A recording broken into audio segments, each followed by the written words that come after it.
यदा यदा ग्लानिर्भवति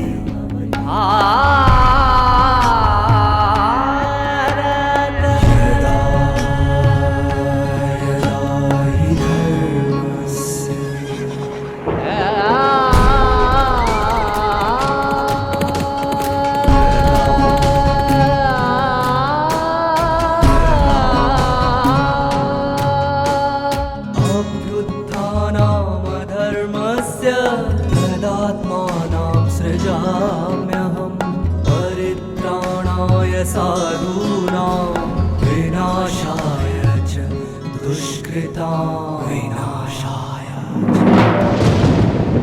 धर्म संस्थापनार्थाय संभवामि युगे युगे युगे युगे युगे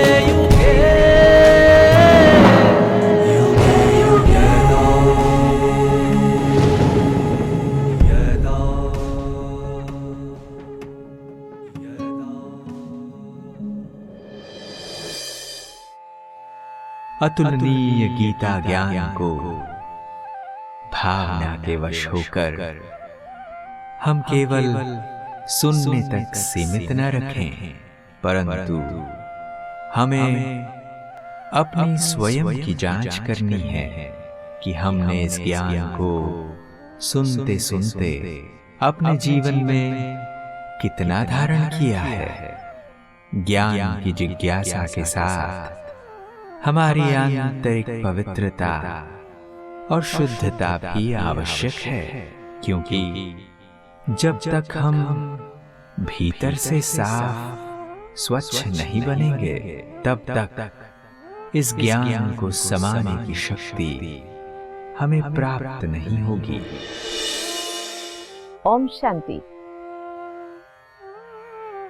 सत्यता के मूर्त, सत्यम शिवम सुंदरम, सच्चिदानंद स्वरूपम, आनंद के सागर, परमानंद स्वरूप, परब्रह्म परमात्मा द्वारा उच्चारित अविस्मरणीय और अनमोल जीवन गाथा श्रीमद् भगवद गीता, जो मानव के जीवन को बहुत सुंदर, सरल और श्रेष्ठ बनाने के लिए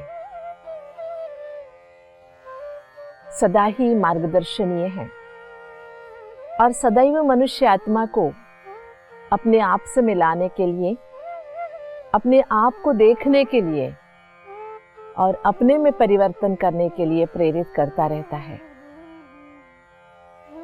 जैसे अर्जुन की बातें सुन रहे थे, वो सेल्फ रियलाइजेशन की एस्टीम तक पहुंच रहा था। ऐसे हर मनुष्य आत्मा को ज्ञान विभोर होकर ज्ञान सुनने के बाद केवल भावनाओं में बह जाना नहीं चाहिए, लेकिन भावना के साथ विवेक को सम्मिलित करते हुए अपने अंतर को भी देखना चाहिए कि ये जो ज्ञान मुझे बहुत अच्छा लगा, इस ज्ञान की अच्छाई को जीवन में उतारने में मैं कितना सफल रहा। क्योंकि जब तक अंदर से हम साफ नहीं होते, खाली नहीं होते, तो परमात्मा की याद वहां समा नहीं सकती। परमात्मा को या परमात्मा की याद को दिल के अंदर समाने के लिए आंतर्य की स्वच्छता, पवित्रता और शुद्धता, खालीपन जरूरी है। कई बार हमने इस बातें की है कि वेणुनाथ, मुरलीनाथ, बांसुरीनाथ तभी बहुत अच्छा लगता है जब बांसुरी की क्वालिटी अच्छी हो। अंदर से अगर कोई गांठ था, पहले उसे हटाया गया तो भी उस बांसुरी का नाद इतना सुंदर नहीं आएगा। जब अंदर से पूरी तरह से खाली हो गया है, खोखला है, तभी तो सुंदर नाद निकल सकता है। इसीलिए जीवन एक अद्भुत वेणुनाद है, जीवन अद्भुत एक वीणानाद है। वीणानाद में तार का सही जगह जोड़े रखना जैसे जरूरी है, वैसे वेणुनाद में अंदर से पूरी तरह से खाली होना बहुत जरूरी है। इसी को दर्शाता हुआ एक सुंदर दृष्टांत के साथ हम आगे बढ़ेंगे। सवेरे सवेरे दुकान खोल ही रहा था दुकानदार। गली में मस्त चैन में अपने ही धुन में खोया हुआ संत जा रहा था। जाते जाते वो इनकी दुकान पे आ पहुंचा। सवेरे सवेरे संत को अपने दुकान में पाकर दुकानदार बहुत खुश हुआ और सारे अपने दुकान की बातें बताने लगा कि महाशय, ये सारे डिब्बों में हमने सब सामान साफ सुथरा करके भर के रखा है और डिब्बों के ऊपर नाम भी रखा है ताकि हमें, अगर मैं नहीं हूं कोई दूसरा है तो भी ढूंढने में परेशानी ना हो, ग्राहक को हम अच्छी तरह से संतुष्ट कर सके। सब नाम दिखा रहा था। इलायची है, बाजू में हल्दी है, इसमें मिर्ची का पाउडर है, इसमें दाल है, इसमें चावल है, गेहूं का दाल है, गेहूं है, दाल है, ऐसे सब बताया। लास्ट में उसके जो लाइन में एक डिब्बा था जिसके ऊपर लिखा था भगवान।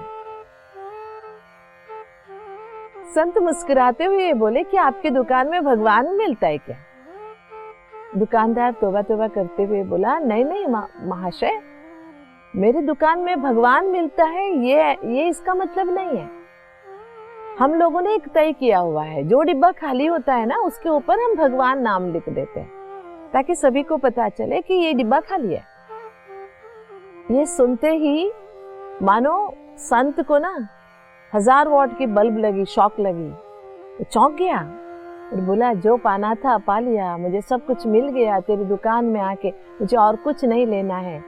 ये बातें सुनकर दुकानदार हैरान रह गया, मैंने तो कुछ दिया ही नहीं महाशय आपको, लेकिन आप कैसे कह रहे हो कि सब कुछ आपको मिल गया? तो संत ने कहा, आपने इतनी ऊंची बात बताई, जब हम अंदर से खाली होंगे तभी हम अपने मन में भगवान का ध्यान कर सकेंगे, भगवान को समाये रख सकेंगे, भगवान के सन्निधान की महसूसता कर सकेंगे। वाह, कितनी अच्छी बातें बता दी। चलते चलते ही सही, आपने कोई शास्त्राध्ययन नहीं किया, लेकिन जीवन जीते ही सही कितनी अच्छी बातें आपने बता दी। सच में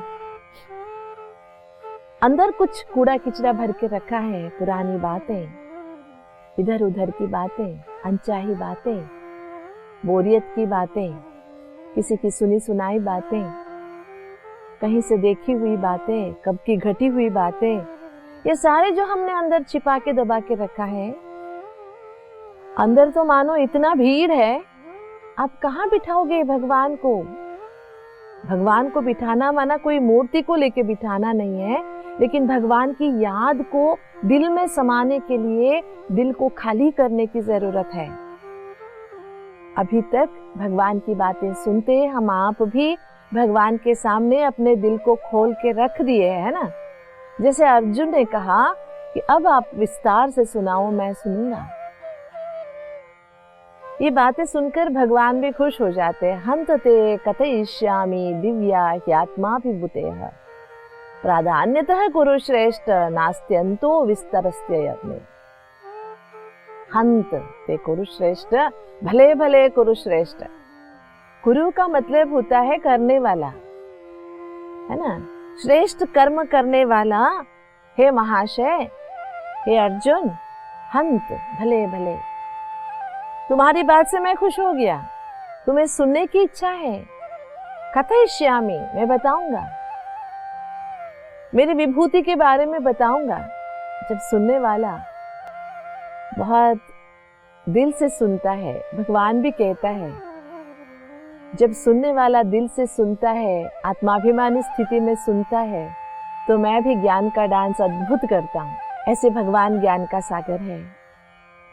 वो अपने ज्ञान के जो सामान भर के आया है मनुष्य आत्माओं को देने। जब ज्ञान लेने के लिए सम्मुख के आत्माएं तैयार हो जाती हैं, तो शाबाशी तो देगा। इसे एक सीख हमें और मिली कि अगर सामने वाला कोई हमसे अच्छी बातें सुनता है, सुनने के लिए उत्सुक है, हमारी बातों से सहमत कर रहा है, सुन रहा है, तो एक शाबाशी तो बनती है ना। हाँ, सुनना ही तेरा काम है, सुनेगा नहीं तो और क्या करेगा, ऐसे उसे फटकारे नहीं।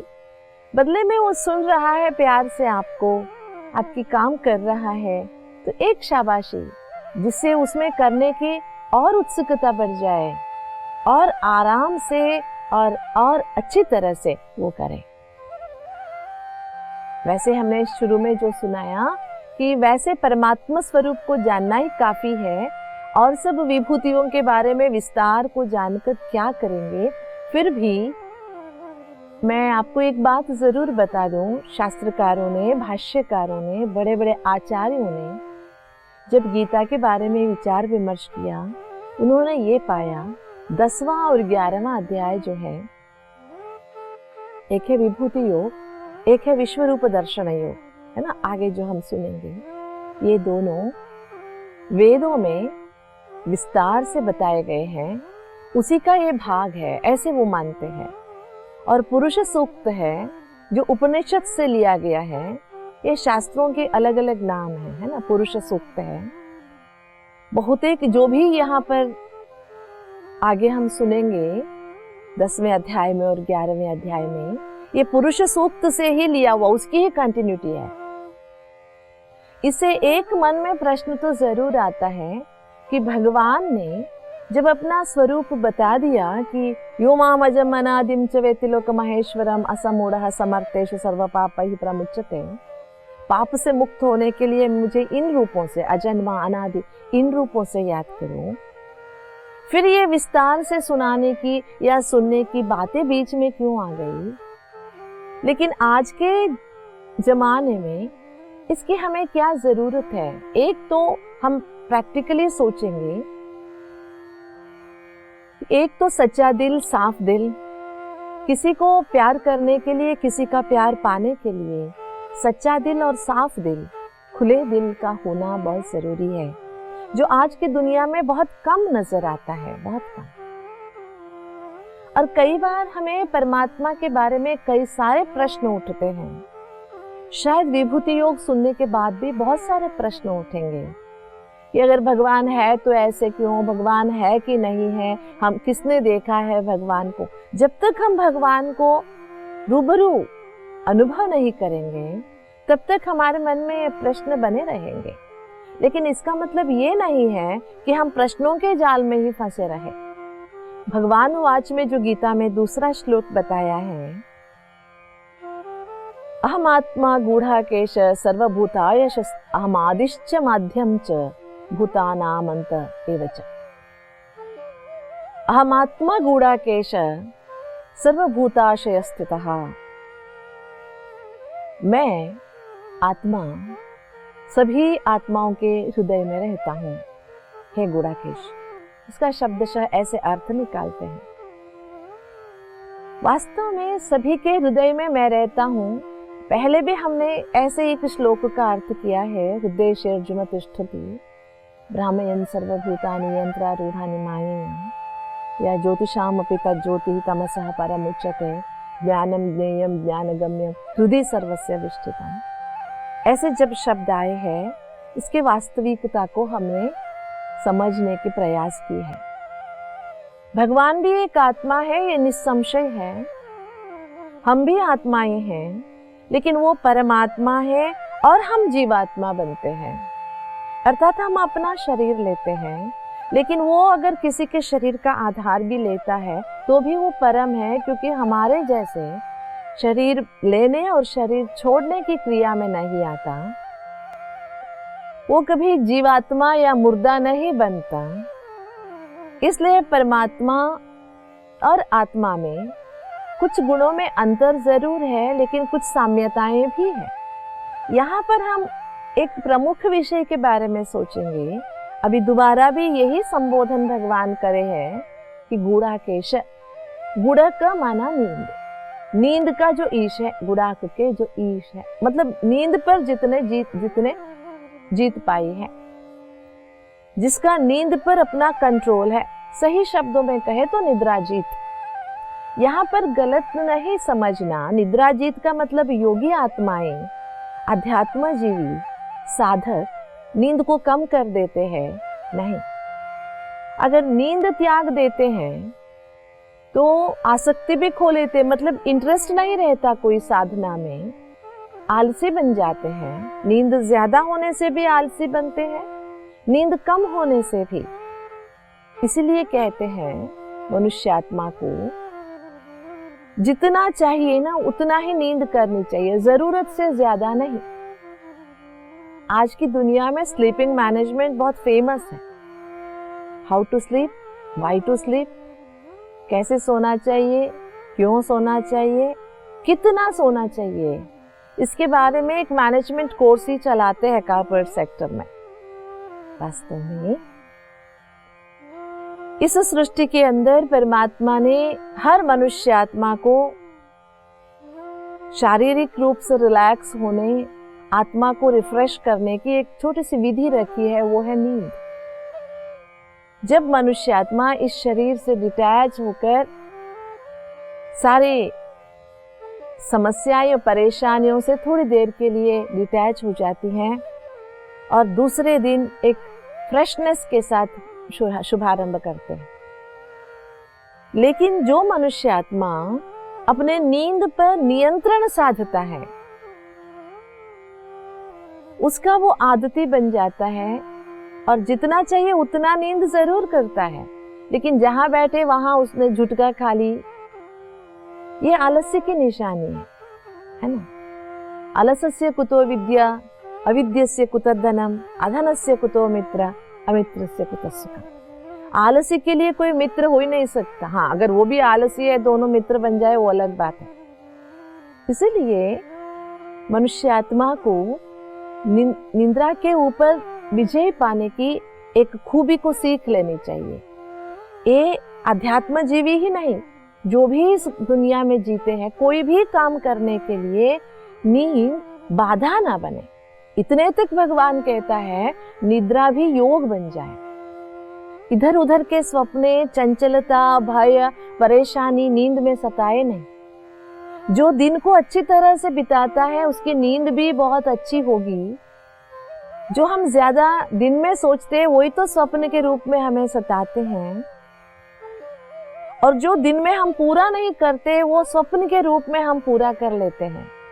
जैसे कि बचपन में बिना कारण मास्टर जी से पिटाई खाया होता था ना, आजकल कोई पीटते नहीं है। इट्स अ क्राइम, बच्चों को मारना एक क्राइम है आज की दुनिया में। हमारे जमाने में तो कॉमन था, एक ने क्लास में कुछ किया तो बेंच में बैठे हुए सारे को मास्टर जी एक छड़ी लाके टक टक टक टक मार देते थे। बच्चों को क्या लगता था, बिना कारण कोई एक हंसा तो पूरी क्लास के लिए पिटाई होती थी। तो मन में क्या चलता था, एक दिन हम भी इस मास्टर जी की पिटाई करें तो कैसा होगा।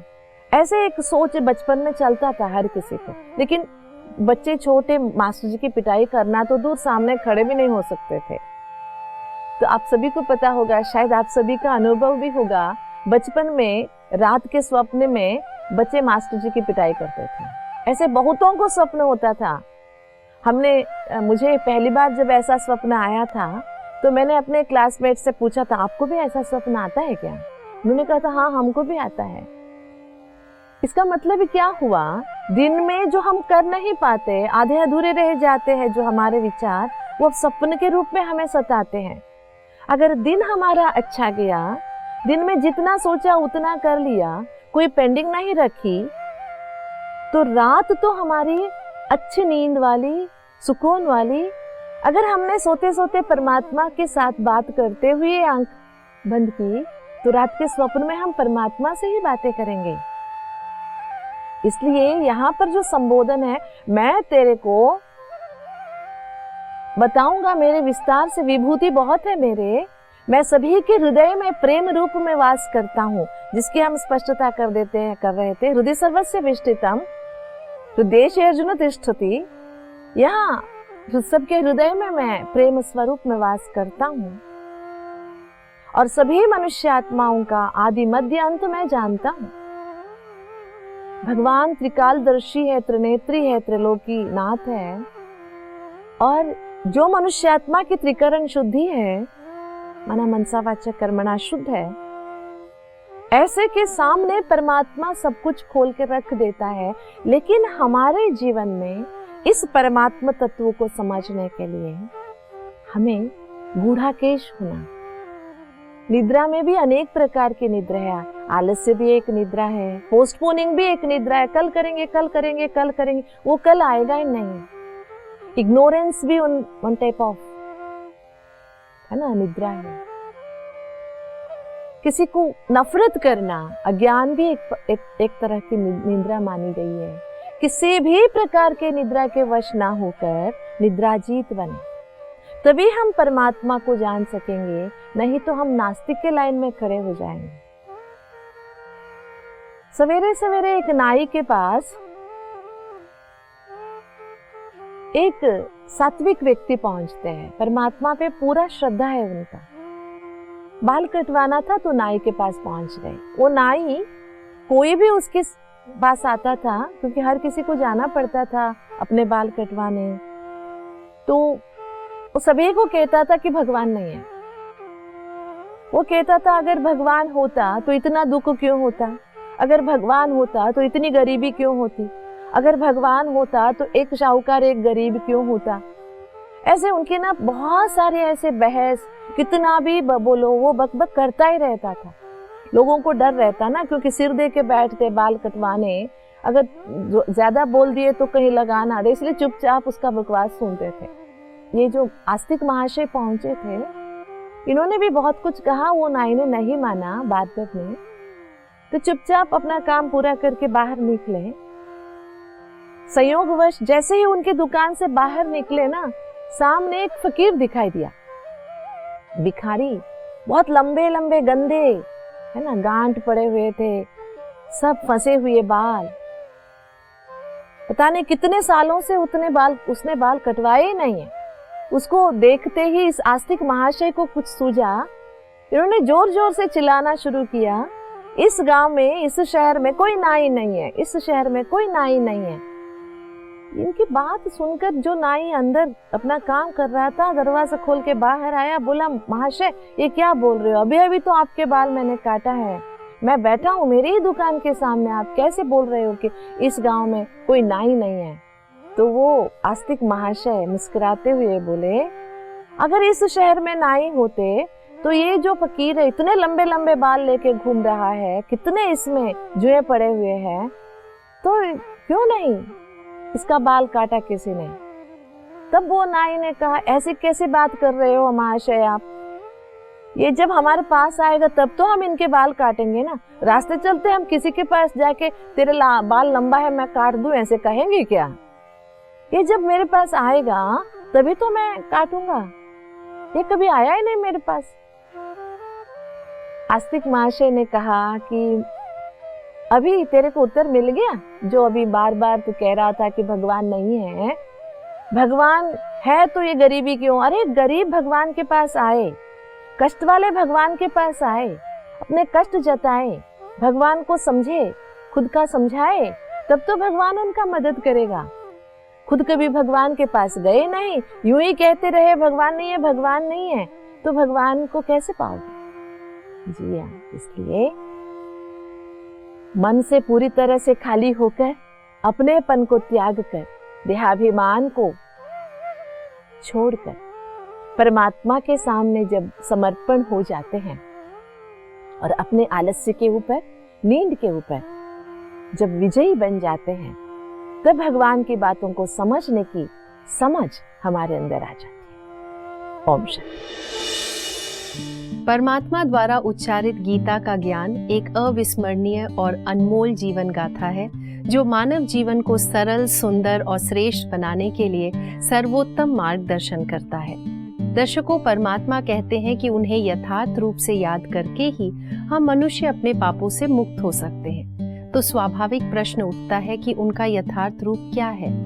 अपने स्वरूप की स्पष्टता करते हुए वे हमें समझाते हैं कि वे तो निराकार है, यानी हम मनुष्यों के सदृश उनका अपना कोई साकार शरीर नहीं है। यह ज्ञान सुनाने के लिए परमात्मा मनुष्य तन का आधार अवश्य लेते हैं, परंतु फिर भी वह परम है, क्योंकि वह इस जन्म और मृत्यु के चक्र से परे और बाहर है, अर्थात वे कभी जीवात्मा नहीं बनते।